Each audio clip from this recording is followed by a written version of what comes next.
NDA की बैठक हुई है, क्या कुछ विशेष बातों पर चर्चा हुई है, क्या कुछ बात? नहीं, ये देखिए, ये रूटीन वर्क था जिसमें क्योंकि हम लोग एनडीए इंटैक्ट होकर लोकसभा चुनाव लड़ रहे हैं, तो खगड़िया में आज एनडीए की बैठक रखी गई जिसमें सभी 6 दल, लोजपा, रामविलास, उपेंद्र कुशवाहा जी की पार्टी, जीतन राम मांझी जी की हम पार्टी, जदयू, भाजपा और पशुपतिनाथ पारस जी की पार्टी, सब लोगों ने मिलकर सभी के जिला की पूरी कमेटी, प्रदेश की कमेटी और साथ ही साथ प्रखंड स्तर की कमेटी के साथ बैठक की गई और जिसमें एकमत होकर आगे की रूपरेखा सुनिश्चित की गई। किस तरीके से बूथ स्तर तक संगठन के लोगों को किस तरीके से मेहनत करनी है, उसको लेकर एक पूरी व्यवस्था का निर्धारण किया गया।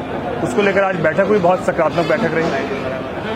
चुनाव को लेकर क्या कुछ तैयारी चल रही है, कहाँ का दौरा अभी तक आपने किया है और आगे कहाँ का दौरा? देखिए, लगभग 4 विधानसभा हम लोगों ने 2 दिनों में घूमने का काम किया।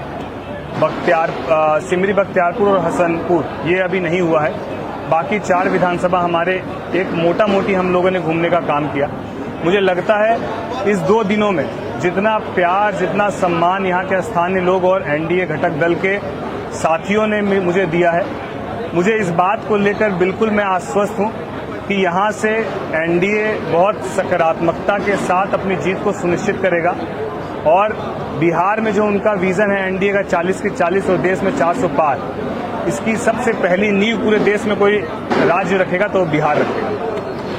अच्छा राजा जी, खगड़िया की आप पूरा खगड़िया घूमे, 5 समस्या बताइए। देखिए, मैं जो देख पाया, सड़क एक बहुत जगहों पर हम लोग गए, जैसे आज भी हम लोगों ने मथार गांव हम लोग गए थे जहां पर आग लगी हुई थी 2 दिन पहले, तो वहां भी जाने के क्रम में हम लोगों ने देखा कि रोड का जो मार्ग है, जो ट्रांसपोर्टेशन, वो बिल्कुल पूरी तरीके से ध्वस्त था, पूरी कच्ची सड़क थी। तो मुझे लगता है कि यहाँ भी मूलभूत समस्याएं बहुत हैं। तो ऐसी जगहों पर आप बड़ी एयरपोर्ट की बात करें या बड़ी आप कोई ऐसा हवाई कमिटमेंट करें तो ये गलत होगा। ये लोकसभा क्षेत्र जो, इसमें अभी मूलभूत समस्याओं से लोगों को निजात दिलाने की आवश्यकता है और मुझे कहीं ना कहीं लगता है कि यहाँ पर जहाँ पर मक्के का बड़ा उत्पाद है, दूध का, केले का, मछली का, तो यहाँ पर अगर अब तक उद्योग नहीं लग पाया है तो उसका एक प्रमुख कारण कहीं ना कहीं मुझे लगता है कि अच्छा ट्रांसपोर्टेशन सिस्टम होने के लिए अच्छे मुख्य मार्ग और सड़क का होना आवश्यक है। तो मुझे लगता है कि इस ओर पहल करने से ये बिहार में सबसे बड़ा उद्योग का केंद्र बन सकता है फूड के मामले में। मेन मुद्दा आपका क्या है?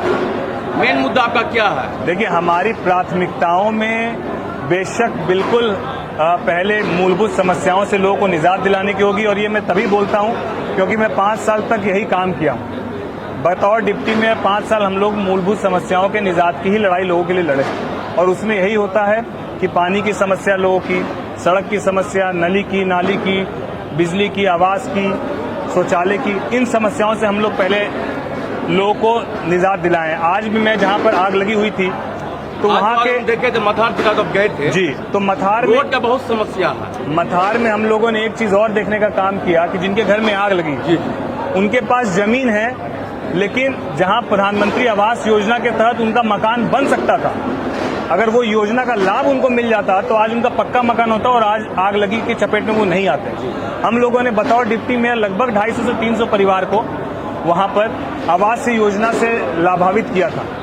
तो मुझे लगता है कि बहुत बेसिक चीजें हैं ये तो मैं अभी आपको जो मैं देख पाया वो मैं आपको बता रहा हूँ, लेकिन मेरा ये मानना है कि जब आप पहले लोगों को रहने के लिए, खाने के लिए, पीने के लिए व्यवस्थित नहीं करेंगे तो आप बड़ी बातों को करना, मुझे लगता है। अच्छा राजा जी, तो अगर खगड़िया की जनता जिताती है तो सबसे पहले प्राथमिकता आपकी क्या होगी? मेरी प्राथमिकताओं में मैं आपको बता चुका हूँ कि मेरी प्राथमिकताओं में सबसे पहले उनके बीच जाकर उनकी मूलभूत समस्याओं से उनको निजात दिलाना है। यदि किसी के पेट में अनाज नहीं है और हम उसको ले जाकर खूब सुंदर कपड़ा, खूब सुंदर साड़ी देंगे तो हम उसके साथ अन्याय करेंगे। सबसे पहले उसको जरूरत है 1000 के कपड़े की नहीं, 10 रुपये, 20 रुपये, 50 रुपये के अनाज की।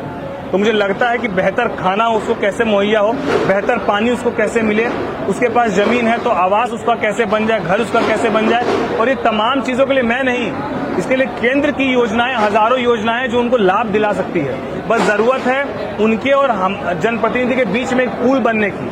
तो मुझे लगता है कि केंद्र की योजना और आम आवाम की जो के बीच की जो योजना फंसी हुई है वो एक जनप्रतिनिधि होने के नाते हम लोग ब्रिज का काम बनके उसको वहां तक पहुंचाने का काम करेंगे। एरिया के अधिकांश क्षेत्र जो है बाढ़ प्रभावित है और हर साल यहाँ पर कटाव होने से सैकड़ों की संख्या में जो खड़े हैं कट जाती है, लोग बेघर हो जाते हैं। आप अगर यहाँ के एमपी बन जाते हैं तो उन लोगों की किस तरीके से मदद करेंगे, पहल करेंगे? देखिए, कटाव को लेकर मेरा यही मानना है कि जितना भी हो नदी किनारे के जो क्षेत्र हैं उसको किस तरीके से हम लोग पक्कीकरण कर सकें।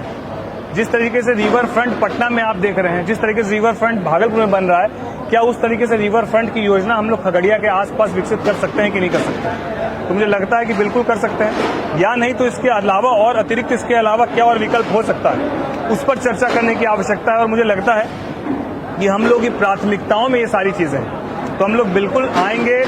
तो जिनके मकान कच्चे हैं, जिनके मकान नहीं हैं, उनको मकान कैसे मिले, जिनके घर तक अभी तक नल का जल नहीं पहुंचा वो कैसे पहुंचे, जिनकी माँ बहनें बेटियां अभी भी खुले में शौच कर रही हैं उनको शौचालय का सुविधा कैसे मिले, जिनके बच्चे आज भी अच्छी बेहतर शिक्षा और बूढ़ी माँ बेहतर स्वास्थ्य की सेवाएं नहीं पा रही है वो कैसे मिले, उसकी ये सारी चीजें हैं जो हमारी प्राथमिकताओं में होगी। तब मैं कटोरा कहा जाता है एशिया का, जी मतलब कटोरा कहा जाता है एशिया का, और यहाँ के लोग फिर भी जो है अभी तक लोग जॉब के लिए पलायन करने को मजबूर है। गरीबी भी एक बड़ी समस्या है।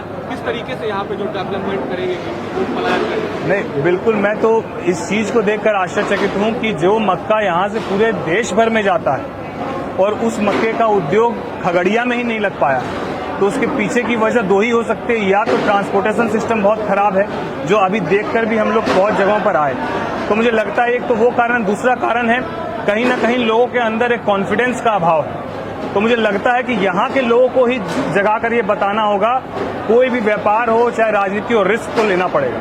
और अगर आप रिस्क लेंगे तो आपके पास दो ही विकल्प है, या तो आप जीतेंगे या आप हारेंगे।